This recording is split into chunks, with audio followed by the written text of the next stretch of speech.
ఆనందం ఎప్పుడూ ఉంది అనేటిది వాడికి సర్వకాల సర్వావస్థల యందు పరిస్థితులు ఎన్ని మారుతున్నప్పటికీ తాను మారకుండా ఉండేటువంటి ఆనందంగా ఉండాలి వాడికి. ఆనందం ఇప్పుడు మారేది కాదుగా.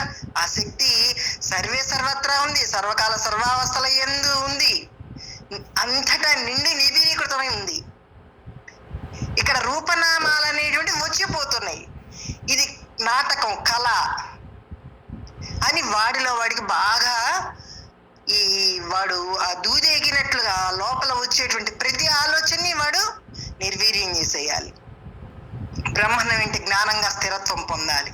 అసలు ఉన్నది బ్రహ్మమే, అక్కడ రూపనామాన్ని చూపించేలా చూపిస్తున్నామని ఆ మనసుని విచారణ చేసి అక్కడ బ్రహ్మ జ్ఞానం అనేటువంటి బ్రహ్మం ఉన్నదంతా బ్రహ్మం అనేటువంటి జ్ఞానంగానే ఉండాలన్నమాట. అప్పుడు ఎప్పుడు ఆనందంగా ఉండగలడు.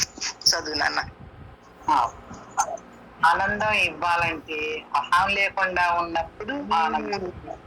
అది అహం అంటే బుద్ధి యొక్క విశ్వాసం.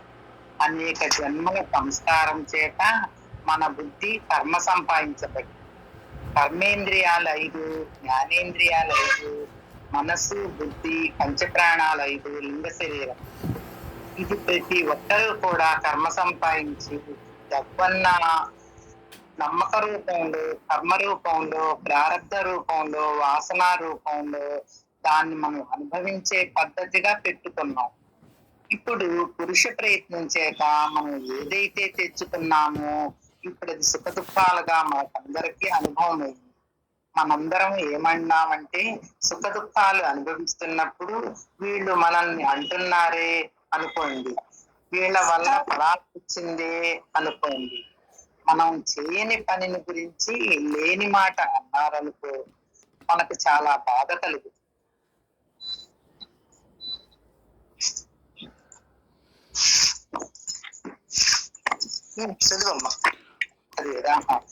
గురుదేవా,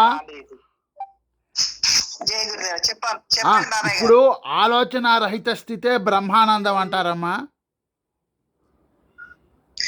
అది ఇప్పటికిప్పుడు ఉన్నది స్థితి అదేనండి.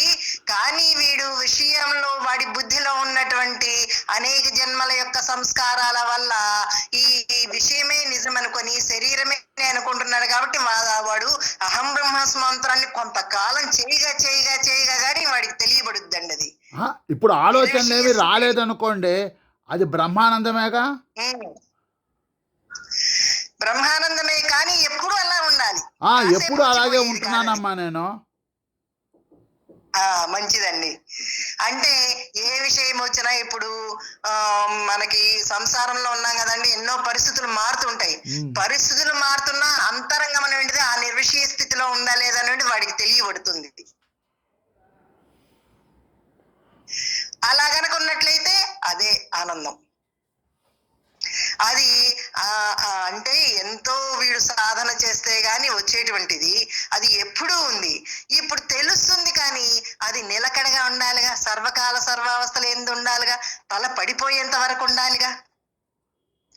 అలా ఉండాలంటే వీడు ఇంకాస్త దృఢత్వం చెందాలి, ఆ నమ్మకం పెంచుకోవాలి, ఆ బుద్ధిలో ఉన్నటువంటి సంస్కారాన్ని సంస్కరించుకోవాలి, జ్ఞానం చేత సంస్కరించుకోవాలి వాడికి వాడే. ఇప్పుడు ఈ జాగ్రత్త అవస్థలో ఇప్పుడు ఈ జాగ్రత్త అవస్థలో కనుక ఆలోచన రహిత స్థితిని అలాగే కొనసాగిస్తూ ఉండగలిగితే అదే స్వప్నావస్థలో, సుషుప్త అవస్థలో కూడా కంటిన్యూ అయిపోయి అహం బ్రహ్మస్మిగా ఉండిపోతాం. అవునండి, అంతే.